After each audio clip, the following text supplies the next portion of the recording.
Olá pessoal, aqui quem fala é o Faza e seja muito bem-vindo ao canal Te Veja em 2050, Futurologia. No dia 1º desse mês, julho de 2020, tivemos um hangout chamado Os Quatro Cavaleiros do Apocalipse, no canal Barba Dialética. Para você que não conhece, esse canal é um excelente canal no YouTube, está crescendo bastante e ele traz muitas vezes hangouts e conversas com professores de diversas áreas. São conversas muito boas, bem informativas e vale a pena você conferir e se inscrever.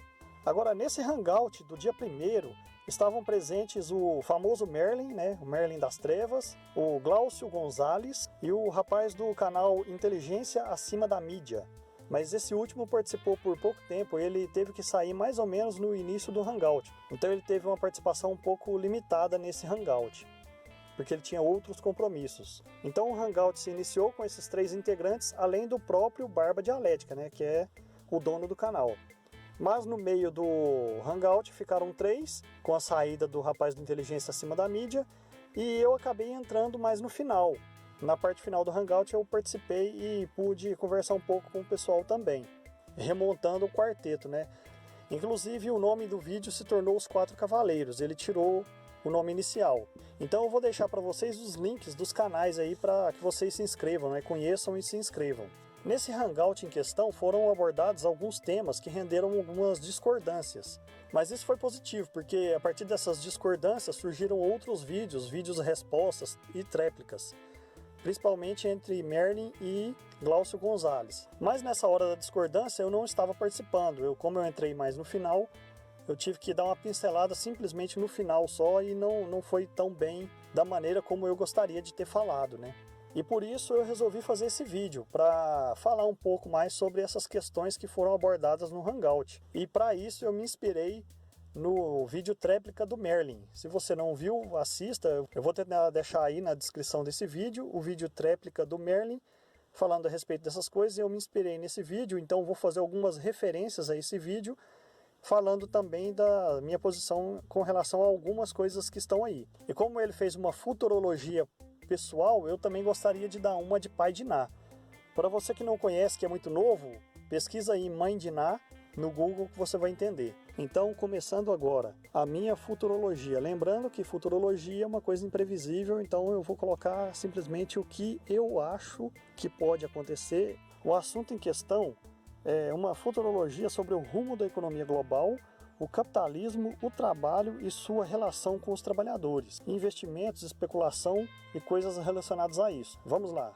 Lembrando que é futurologia, ninguém pode dar certeza de nada. Essas são minhas impressões ou intuições do futuro.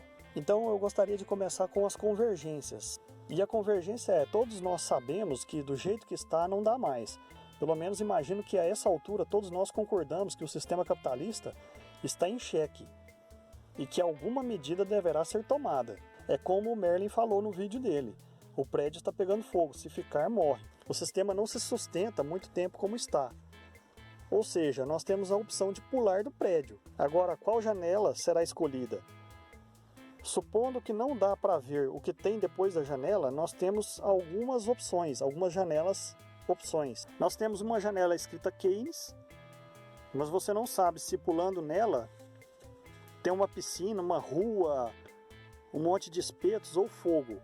No passado, eles pularam nessa janela e se salvaram, Usando as teorias de Keynes, o capitalismo conseguiu respirar e sobreviver a uma crise muito grande. Outra janela de possibilidade é a guerra. Também não sabemos onde dará, mas também já foi usada para salvar o capitalismo. Quando o mundo quase optou por mudanças no paradigma, a guerra foi utilizada para que o capitalismo ainda fosse mantido. Porque na possibilidade de se alterar o poder vigente, que está nas mãos dos poderosos, dos que têm dinheiro, dos liberais, esses mesmos muitas vezes abraçam regimes fascistas e autoritários. Além dessas 2 janelas principais, temos outras várias, mas essas 2 são as mais viáveis para pular, pelo menos pelo sistema dominante, não para nós.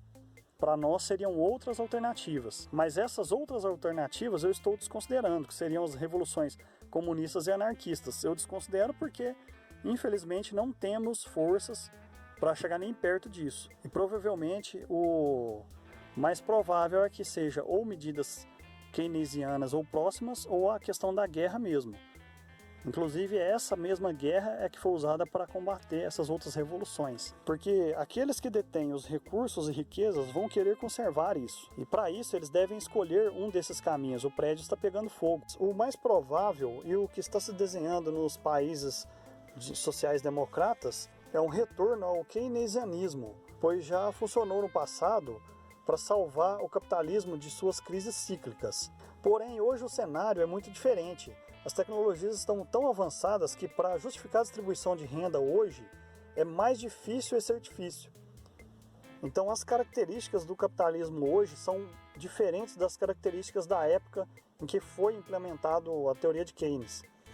Hoje temos um avanço tecnológico tão grande que as relações entre governos e empresas e trabalhadores e tudo é bem diferente. E aí nós entramos num outro exemplo que o Merlin deu, que é a questão do cavalheirismo entre as megacorporações e os países. Até quando isso vai funcionar? Até quando esse cavalheirismo vai impedir que as empresas assumam a robotização absoluta da produção de riqueza?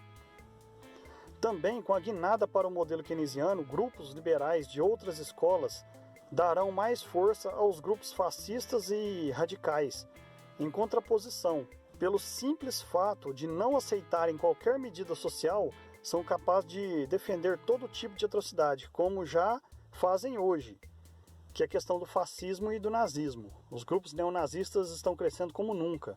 Agora, como exemplo de modernidade tecnológica que impõe uma nova realidade para a aplicação do keynesianismo, eu digo o seguinte: particularmente eu estou construindo uma casa, então posso falar mais facilmente nessa situação do que pode acontecer no futuro. Esse vai ser o meu exemplo mais prático. Para construir minha casa, tive que procurar um arquiteto. Ele fez o projeto arquitetônico e recebeu, tive que pagar. Depois eu tive que procurar um engenheiro. Ele fez o projeto estrutural e paguei também. Posteriormente, foi feito o projeto elétrico e hidráulico por outros profissionais da área também, que são pagos para isso. Após essa bateria de projetos, então eu tive que procurar um mestre de obras, que é o construtor que vai executar os projetos, vai executar a obra. E esse construtor tem uma equipe de pedreiros, e a partir desses pedreiros e serventes ele vai executar a obra. Durante a construção é fomentado o comércio, a compra de materiais e muitos outros trabalhadores indiretamente. Porque na compra de materiais tem os vendedores, tem os fornecedores das lojas, sem falar de outros profissionais que ocasionalmente aparecem na obra para fazer alguns ajustes, algumas outras coisas que a equipe do construtor não consegue fazer. Então o número de pessoas envolvidas para a construção da casa é muito grande. São muitas pessoas que vão receber pelo seu trabalho para a construção dessa casa. Agora vamos dar o exemplo dessa mesma casa no mundo moderno, no mundo tecnológico. A construção de casas está sendo automatizada. Em países ricos e tecnologicamente mais avançados, isso já é uma realidade e está em expansão. Primeiro, cada vez mais os projetos são acessíveis via web. Esses projetos via web se tornam muito mais baratos para que o consumidor compre eles prontos ou até monte através de programas. Com a tendência de desburocratização também da parte estatal, acaba que o arquiteto, o engenheiro... Cidadão não, engenheiro civil formado, melhor do que você. Vai se tornando cada vez mais obsoleto, porque esses programas vão fazer os papéis destes profissionais. Então, bye arquiteto e engenheiro. Civil. As próprias máquinas vão fazer os cálculos estruturais, o próprio cliente vai fazer o seu projeto arquitetônico, tudo via interface gráfica no próprio computador, sem o trabalho profissional dos arquitetos, engenheiros e até decoradores. E isso pode ser uma tendência perigosa, porque cada um pode pegar o projeto como quiser e assumir o seu risco de construção. Se o Estado não tiver uma regulação e uma fiscalização boa, podem ocorrer tragédias e desastres por causa disso. Após todo esse processo de projetos bem mais simplificado via web, entramos na parte de execução.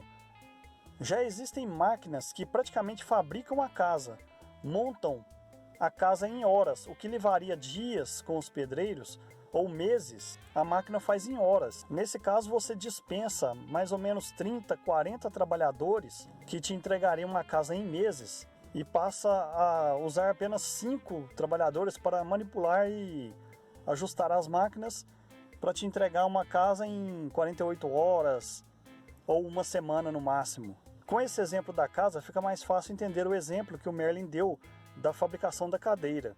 Uma cadeira que demorava 8 horas para ser construída, depois passa a ser construída com 4 horas, e com a robotização e tecnologia, de repente, ela é feita em poucos minutos, ou seja, em 1 hora são feitas várias cadeiras, que antes demorava 8 horas para ser concluída apenas uma. Isso faz com que o custo seja extremamente baixo pela grande produção.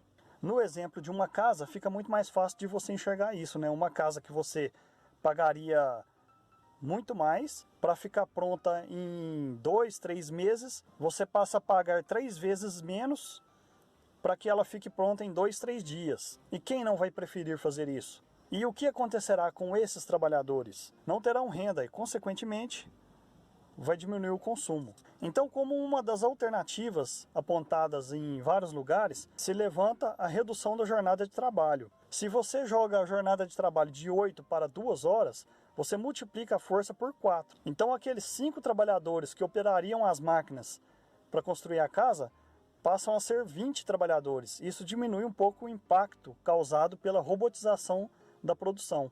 Mas isso não vai ser nada fácil, os patrões vão brigar, vão querer pagar menos, trabalhador trabalhando menos, ganha menos. Isso é o que eles vão dizer. E já está acontecendo.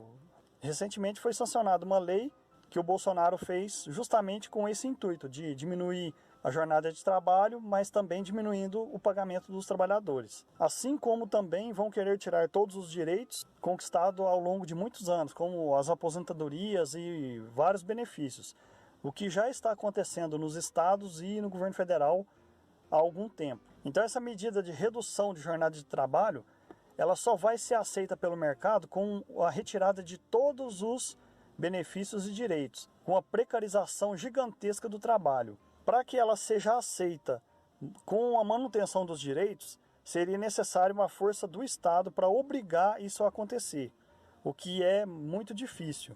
Ou seja, a grande chance é de que seja uma precarização gigantesca do trabalho, quase que um trabalho escravo, como acontece hoje com os entregadores de aplicativos. O que, na minha opinião de futurologia, mais provável que aconteça é que essa redução seja mais pontual, em poucos lugares, que numa escala global ela não vai ser tão facilmente aplicada, porque isso é extremamente difícil que aconteça.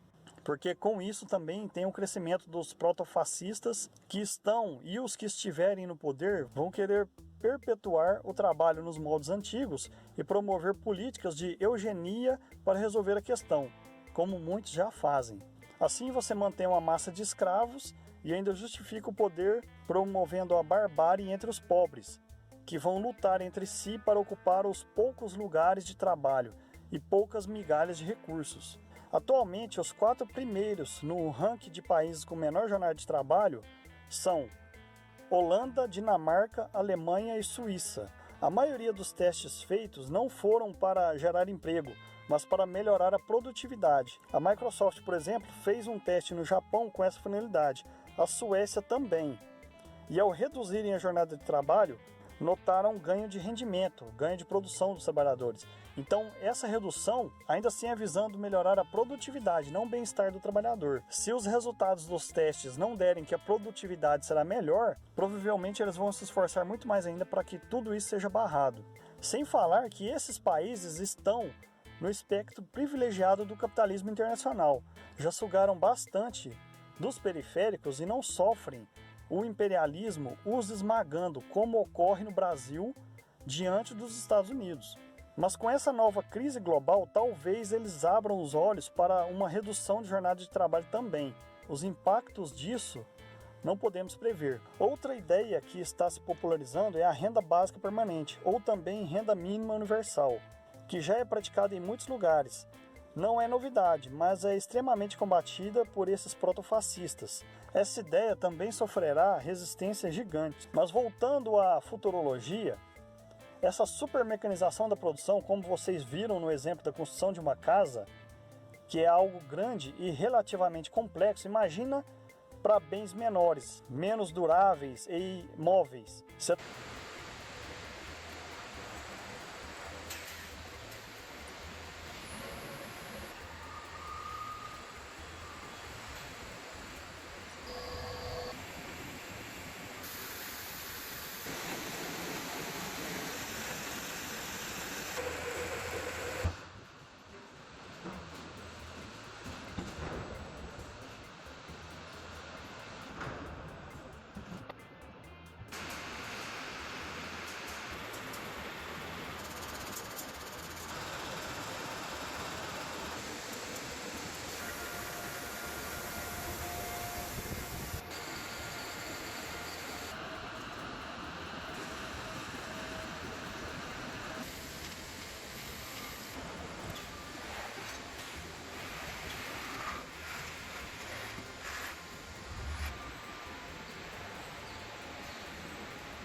São produções gigantescas com a mínima participação humana.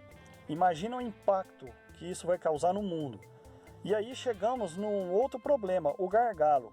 O gargalo dessa superprodução acelerada será a matéria-prima, a borracha, o polímero, os derivados de petróleo, materiais primários que abastecem as máquinas para essa produção gigantesca.